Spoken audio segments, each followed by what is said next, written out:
Welcome to the Two Steps Ahead podcast, starring Robert Sean McGrew and Raul Ruiz, talking business, strategy, and growth, helping you stay 2 steps ahead. Let's get to work. Welcome back to this Two Steps Ahead podcast. I'm Robert Sean McGrew. I'm Raul Ruiz. And we're here to have another chat. It's been a little while. Things have been happening. We've been busy. Both of us have been busy. You've been gone.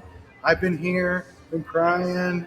No, I'm kidding. But it's all good. He's a little lonely without me. Can't blame him. It's all good. It's all good. But it is good to have you back. I'm glad that you made your trip safely and here. And there's so much going on while you were gone. And I know there was so much going on where you were. So let's just get down to it. This week, folks, we want to check. First of all, where we're at. We always tell people where we're at. Oh, yeah, absolutely. We are at, what is it called? The Social Project. I've never been here, first time here. So the Social Project in Bentonville on High Street. That was a quiz and you failed. I failed the quiz because I've never been here. They got some pretty good beer, though. And we're here to socialize, and so that's why we like checking out some of the new places and supporting local businesses as well. Absolutely. But speaking of being social, we've talked about networking, we've talked about planning, we've talked about getting in and learning tech and doing these different things. But let's talk on the social aspect of things, okay? Because networking, people think, oh, networking, I'm being social, but that's not always the case. No, not really. And that's not really what it's completely meant to be. Social is just sometimes chilling, relaxing, and a lot of people don't like the word work-life balance. Is there such a thing? Yeah, if you want it there to be, yeah, absolutely. And what does that really mean? And it means different things to different people. So in the corporate world, work-life balance allegedly is I go to work, I concentrate on work, I leave life behind, and at 5 o'clock or whatever that time frame is, then I go back to being life. In a dream world, that works out, but that's not really the case. And that's not really what life is like anyway. That's right. You make it whatever you want it to be, right? Being social and the work-life balance is what you want it to be. Spending time with family, spending time with your significant other, your spouse. It's whatever you want it to be. It's stepping away from the norm and doing something that makes you happy. Right. Or sometimes that norm flips, right? Yeah. And so a case in point, we've been gone, I've been to a few things while you've been gone, and I've taken my son with me. I've taken that, so I brought my life into the work balance piece of it. And so that norm becomes a little abnorm to a degree, but it's whatever your norm is. Exactly. But the biggest thing is don't forget about what means most in life. And in most cases, like for us, we have wives, we've got kids, we've got grandkids, and those people are important and who make us who we are and allow us to be who we are. So we need to take time for them as well. Exactly. Which leads me into my next story. I was happy enough to go ahead and spend quality time with my kids, my grown kids at EDC in Las Vegas. It was a great trip. If any of you are familiar with EDC, put a comment below. If you're not, then let me explain to you what it is. EDC is Electric Daisy Carnival. It's an EDM music festival. It's pretty incredible. It's 3 nights of fireworks, music, DJs. If you're familiar with Tiesto or Diplo or those kind of DJs, they were there.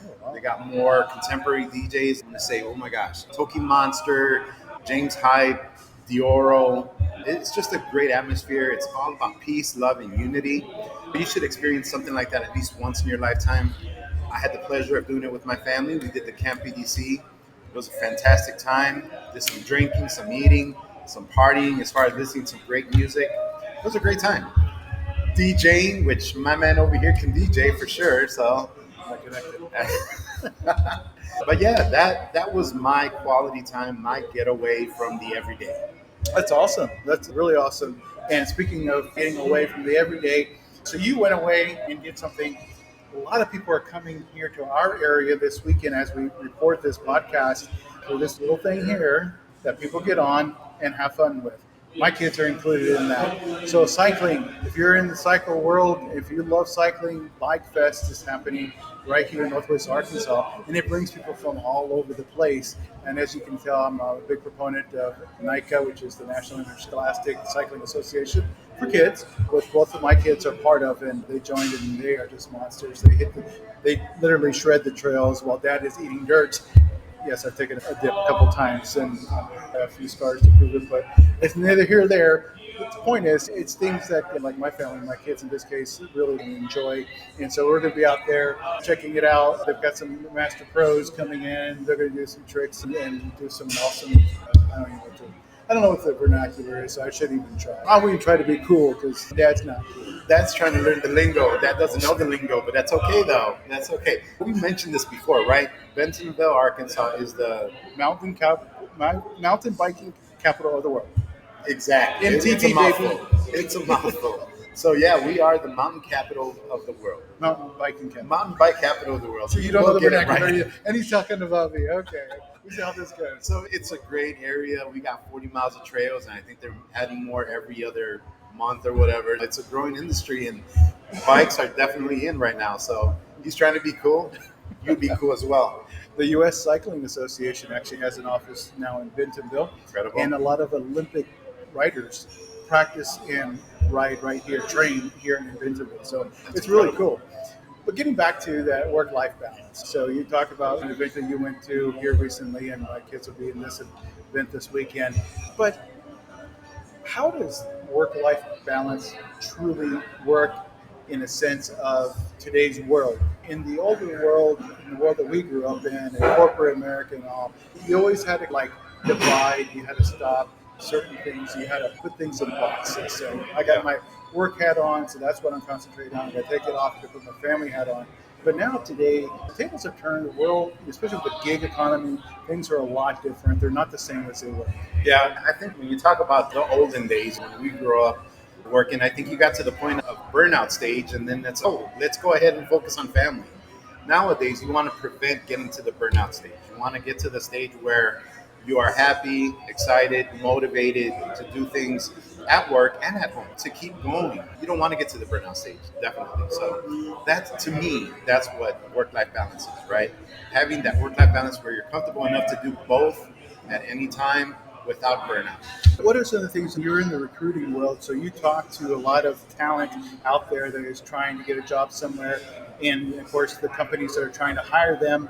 But what are some of the things that you're asked when a talent is looking and considering a job somewhere? Because I'm sure that comes across as how many hours do I have to work? Do I have to sit in front of the computer for 40 hours? Am I retired? Go into the office? Do I have a hybrid or am I remote? Exactly. Yeah, that's definitely it right there. They're asking, is this a hybrid position? Is it a remote position? Do I have to return to the office full time? What does that look like? What does PTO look like? There's a lot of companies going to unlimited PTO nowadays as well. So those are the type of benefits that they're looking for. They're looking for the opportunity to be hybrid, to have the flexibility to be able to work from home when necessary or when needed.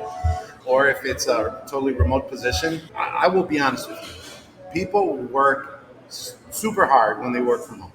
I've worked from home for the last 6 years. I wake up at 6:30 in the morning, 7 o'clock in the morning. I'm done 7 o'clock at night because I'm there. Might as well just get the work done, right? So that's what people are looking for. But to be able to go ahead and leave during the day and do something, run errands or spend time with family or Record a podcast.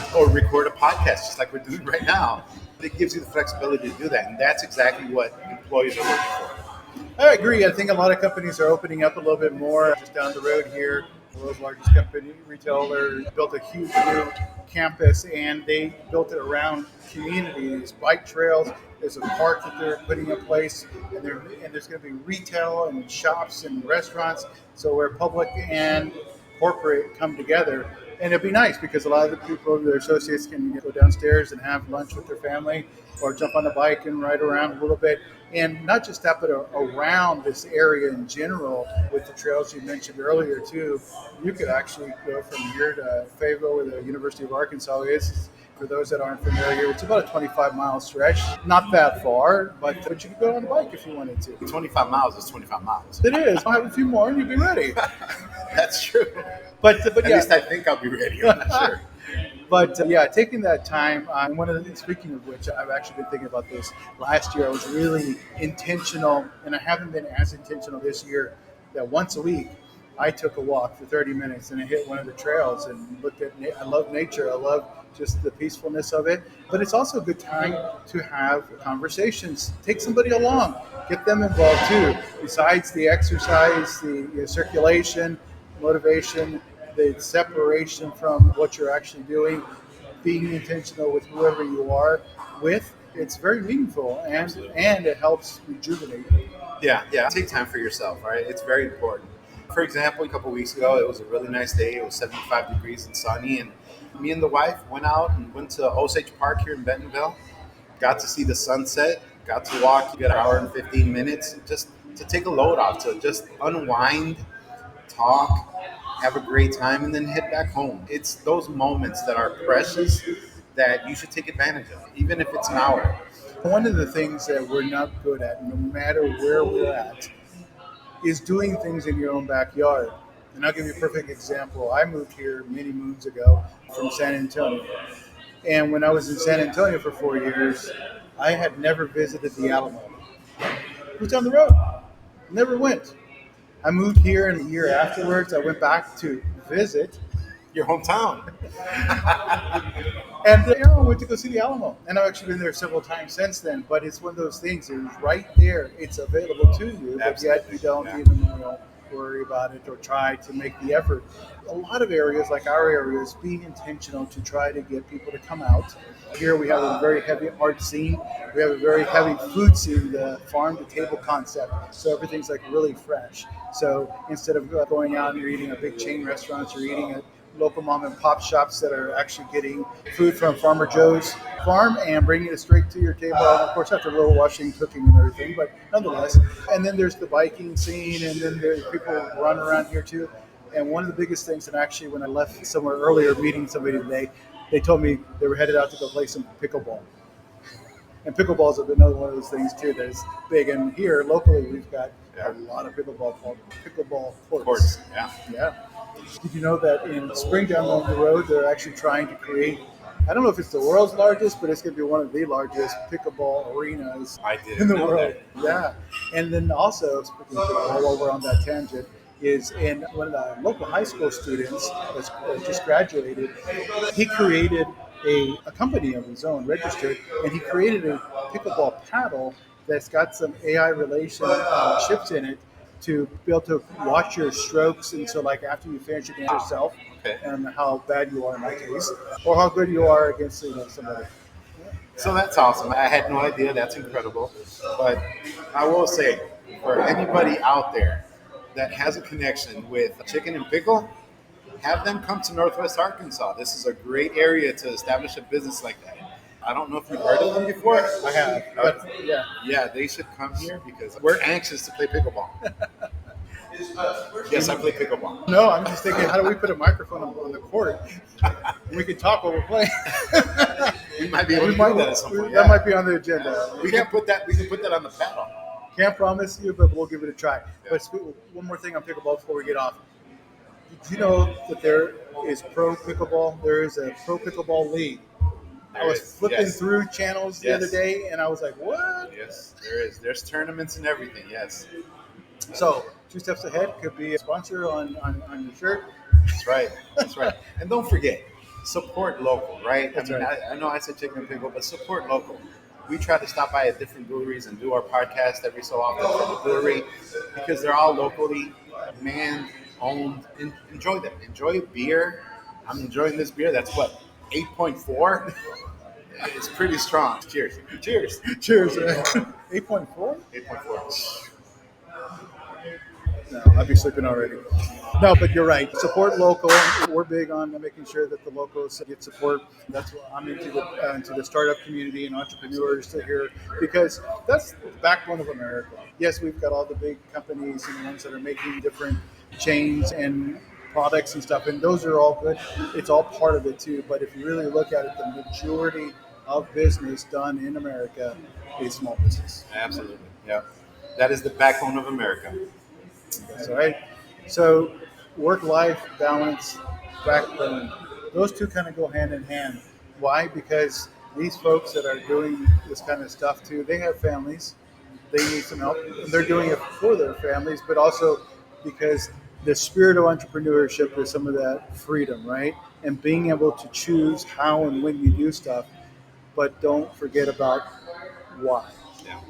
The why Exactly. is the biggest important part of the work-life balance because you've got to take that why in perspective more often than not. Exactly. I totally agree with you on that. If we didn't, then why would we be doing it? That's a good question for yourself. And one of the things I ask a lot of startups and entrepreneurs, why are you doing this? And I really love the ones that are passionate about what they're trying to solve or what they're trying to create. If you tell me you're looking to make a couple $100 million to move on, it's okay. There's a lot of those out there as well, but I really like the ones that are trying to make a difference, especially in their local community. And speaking of that, a shout out to fellow podcaster Nick with NWA Founders. Talked to him this morning at a Nice. coffee meetup. He's from Springdale. He's a local native, which are hard to find nowadays because we've got so many transplants here, like Yeah. the two of us. But he's really focusing on those founders that are based right here in Northwest Arkansas. Yeah, I actually had the pleasure of also listening and watching the podcasts from him, and they're incredible. Definitely recommend if you have time, check them out. Awesome. So remember when you go on your day-to-day business and even weekends, we barely touched on weekends. We're so focused on this regular norm. Don't get caught up in this aspect of I gotta work this weekend. I've got to catch up on a few more things. It's okay if you do, depending on how your balance is, right? But for those of you that are Monday through Friday, 9 to 5 or whatever, take that time on the weekend. If your weekend is a little bit different and shifts because your days, the ways that you work, but take that extra time for yourself, for your family, or for what you really love to do, not all work. As the saying goes, it'll still be there. Yeah, that's a great point that Sean's making. I tend to work 7 days a week. I'm not full time though. Let me tell you, I'm gonna go ahead and take my time off. I'm gonna do the things I want to do. I'm gonna do a couple hours on Saturday. I'm gonna do a couple hours on Sunday. That works for me. All right, that works for me. I'm not gonna get to the point of getting burned out. I'm gonna do things that work for me, for my schedule, that work for my type of work that I do. So candidates are available Saturdays and Sundays. Believe it or not, they're not answering their emails or their messages during the week because they're busy at work, having meetings and all that good stuff, right? That comes along with working 40-hour work week. So that works for me. What works for you, let it work for you. But make time for you and your family. And make sure you also communicate and remind folks. Raul sent me a message on the weekend. I'm like, dude, nope. And he's like, yeah. And it's okay because we all get caught up in stuff, but respect each other's space and understand and support the way that somebody is and works and the way that they need things because we're all different. And so what works for him doesn't work for me always, and same vice versa, and same for you guys as well. Respect others, respect yourself, and respect your families. Hey, we hope you learned something today. If you have any questions, write them down below. Follow us, subscribe. Thank you. And if you get another topic that you're curious about or you want us to talk about, also comment there and we'll be happy to follow up and also make a shout out to you. So thanks for joining us. I hope this has been enlightening to a degree of sorts, but we're just glad that you're here with us and hope that you'll join us on the next Two Steps Ahead podcast. Later.